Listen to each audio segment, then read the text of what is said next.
नौजवानों गौर से सुनो, कलाम पाक लो, ये किताब किसकी है? बोलो किसकी है? बताओ। अल्लाह की। आई किसके लिए? नबी के लिए आई, हम गुनहगारों के लिए। नबी तो जरिया है, नबी तो जरिया है। आई किताब हमारे लिए है, किसकी? अल्लाह की। उससे कहो खोल, 24 जगह खोलो सूरह बकरा, उसमें अल्लाह ताला वली का जिक्र कर रहा है। 5 मकामात हैं। ए अल्लाह, ये किताब आई हमारे लिए और तू जिक्र कर रहा है बनी इस्राइल के वलियों का। तू जिक्र कर रहा साहबे कहफ का। तो पता क्या चला कि किताब अल्लाह की और जिक्र अल्लाह वलियों का कर रहा है। सुन्नियों को अकीदा मिल गया कि वलियों का जिक्र करना ये बिदात नहीं, खुदा की सुन्नत है। वाह वाह वाह, बेशक। नारे तकबीर, नारे रिसालत, नारे रिसालत। जश्न गौसुल वरा हुजूर फाजिले यमन हुजूर सैयद जामी मियां अशरफी साहब किबला, नारे तकबीर। और दोस्तों, सिर्फ वली ही का नहीं, अगर वली से कोई नापाक जानवर मोहब्बत कर ले तो उस कुत्ते को भी अल्लाह याद कर रहा है। कलामे पाक में जहाँ जहाँ वली का जिक्र वही वही कुत्ते का जिक्र, जहाँ साहबे कहफ का जिक्र वही वही कुत्ते का जिक्र। अगर वो जन्नती तो कुत्ता भी जन्नती। मैंने पूछा रब कैसे? रब ने इरशाद फरमाया क्योंकि ये कुत्ता कुत्ता लेकिन मेरे वली का वफादार रहा है, इसलिए वफादारी विलायत की वजह से अल्लाह इस कुत्ते को जन्नत अता फरमाएगा। आला हज़रत समझ गए, जब बनी इस्राइल के वली के कुत्ता अगर वफादार हो जाए तो कुत्ता जन्नत में चला जाए। तो सुनो सुनो, आला हज़रत समझ गए, अब अगर जन्नत में जाना है तो अब्दुल कादिर जिलानी का कुत्ता बन जाओ। सुभान अल्लाह। नारे तकबीर, नारे रिसालत। अज़मतो शान गौसुल वरा हुजूर सैयद जामी मियां किबला। गौसे आज़म के कुत्ते बन जाओ। और गौसे आज़म बनी इस्राइल के अंबिया के वली नहीं है। गौसे आज़म अहमद मुख्तार नबी रहमत हुजूर के अल्लाह के हबीब के और उम्मत के वली है। तो भी तो आला हज़रत ना अंग्रेजों का खौफ है, ना सहारनपुर का खौफ है, ना देवबंद का डर है, ना नदवा से कोई खौफ है। तो आला हज़रत से पूछा गया ये खौफ क्यों नहीं? कहा सुनो सुनो, रहता हूँ बरेली में लेकिन ये झोपड़ी चटाई समझ करके मुझे लाचार और मजबूर मत समझना। अहमद रजा का हाल तो ये है, क्या दबे जिस पे हिमायत का हो पंजा तेरा, शेर को खतरे में लाता नहीं कुत्ता तेरा।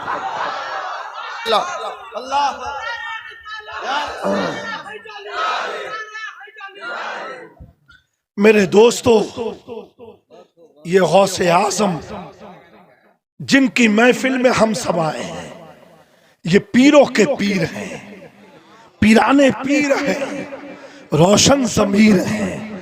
गौसे आज़म वो है, मैं सारी कायनात को ऐसे देखता हूँ जैसे हथेली पर राई का दाना, हथेली पर राई का दाना। ये बात उनके दिमाग में उतरती नहीं है, क्योंकि जब दिल में गौस पाक है नहीं तो उतरेगी कहाँ से? समझ रहे हैं? उनके दिल में उतरती नहीं है। मैंने कहा क्यों? तो कहा इतनी बड़ी दुनिया और गौस पाक फरमाते हैं मैं जैसे देखता हूँ हथेली पर राई का दाना। मैंने कहा नादान, यही तो करामत होती जो समझ में ना आए। करामत का मतलब क्या है? जो समझ में ना आए। लेकिन चल तुझे कुछ समझाते हैं। ये बताओ, अब तो आप सब मोबाइल एंड्रॉयड फोन इस्तेमाल करते हैं, ये बोलो अगर तुम वर्ल्ड मैप देखो, वर्ल्ड का नक्शा देखो, दुनिया को देखो, अपने गूगल में ओपन करके, गूगल मैप में जा करके, तो क्या आता है? पहले एक गोला आता है, उस गोले के बीच में एक नुक्ता होता है। जैसे जैसे तुम खोलते जाओगे नुक्ते बढ़ते चले जाएंगे, बढ़ते चले जाएंगे। तुम यहाँ बैठ करके अमेरिका को भी देख सकते हो, यहाँ बैठ करके कनाडा को भी देख सकते हो, यहाँ बैठ करके कलकत्ता को भी देख सकते हो, यहाँ बैठ करके किचौचा को भी देख सकते हो। जहाँ जहाँ सैटेलाइट सिस्टम है, गूगल मैप में देखना आता है सैटेलाइट व्यू। सैटेलाइट व्यू का मतलब ये होता है, अगर उस पर तुमने क्लिक कर दिया तो तुमको ये भी पता चलेगा, ये शहर में देखो ये एयरपोर्ट है, ये रेलवे स्टेशन है, ये होटल है, ये फला जगह है, ये फला आस्थाना है। सैटेलाइट सारी चीजों को इसी गांव में बैठा करके आपको सैर करा सकती है। मैंने कहा नस्तियों देख देख, अगर यहूदी एक मोबाइल बना दे, उस मोबाइल में तुम मालदा में बैठ करके पूरी दुनिया देख सकता है। जबकि बनाने वाला यहूदी, तो तू यहूदी की तालीम को जान गया, उसके एजुकेशन लेवल को मान गया। अब यहाँ चल के दे, अब्दुल कादिर जिलानी को किसी इंसान ने नहीं, अल्लाह रब्बुल इज्जत ने अब्दुल कादिर बना के और मोहर मुस्तफा जाने रहमत ने लगाई है, और अली मुर्तजा ने उनके मकाम को बुलंद किया है। हसन और हुसैन ने अपनी कुर्सी सदारत पर बैठाया है। जहाँ जहाँ खुदा की मखलूक रहेगी, वहाँ वहाँ अब्दुल कादिर जिलानी की शान।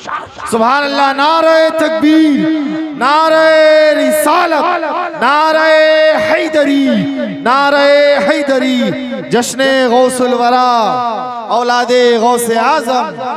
तो अब अल्लाह फरमाता है, बेशक जो कहते हैं अल्लाह हमारा रब है और उसी पर कायम रहते हैं, तो अल्लाह उन पर फरिश्तों का नुज़ूल फरमाता है। आखिरी बात सुनने का मन है?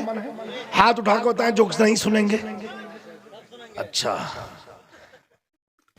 आपको उर्दू समझ में आती है ना? नहीं, पक्का बताओ ना, तो बंगला में शुरू करें। हैं? क्या फरमाया? जो ये कहते हैं अल्लाह हमारा रब है, तो अल्लाह हमारा रब तो सब कहते हैं,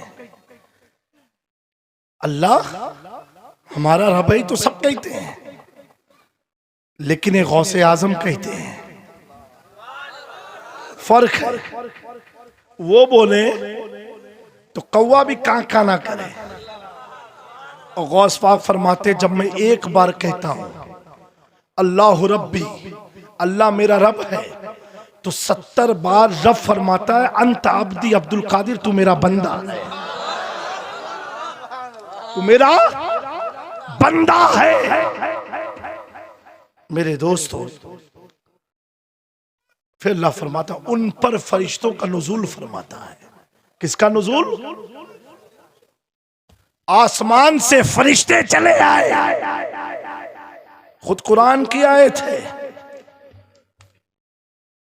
तो वली की बारगाह में, अजमेर में, किचौचा में, पंडवा में, खंबाज शाह मीरा में, ये फरिश्तों को भेज कौन रहा है? कहां से भेज रहा है? वो आसमान से आए और हम जमीन पर है कि ना जाए?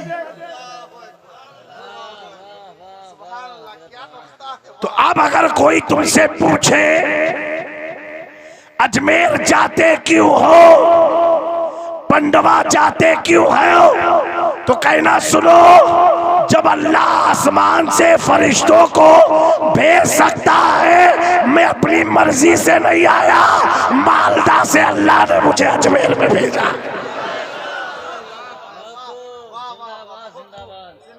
अल्लाह फरमा रहा है। और सुनो, ततनस्सलो, इबाबे तफाउल से, यानी कितने जाते ना अजमेर शरीफ, भीड़ बहुत है, बाद में जाएंगे, बहुत पब्लिक है, लेकिन अल्हम्दुलिल्लाह बंगाली बिहारी जो होते हैं उन्हें पब्लिक से कोई खौफ नहीं। मैं किछौरा शरीफ में देखा हूं, लाखों का मजमा घुस जाते हैं बीच में, उनको ये सब नहीं है। ये जो बहुत हाई प्रोफाइल अपने आप को समझते हैं, ये उनकी बात है। तो दोस्तों, तो फरिश्ते आते कैसे हैं? 1 2 3 4 इस तरीके से आते हैं। ततनस्सलु बाबे तफाउल से, यानी जब अल्लाह हुक्म देता है फरिश्तों जाओ, तो फरिश्तों की तादाद इतनी होती है कि उस वली तक पहुंचने में एक दूसरे को धक्का लगाते हुए पहुंचते हैं। अब भेजने वाला रब जाने कि कितने पे एक साथ आए, और बुलाने वाले ख्वाजा जाने कितने एक साथ आए। तौहीन की नीयत से अगर धक्का मारते हो तो गुनहगार होगे, और अगर तौहीन नहीं है, बस इनकी बारगाह का एक झटका दुनियावी फटके से बचाता है, तो इंशाअल्लाह तुम्हारी हमारी इसी में कामयाबी है।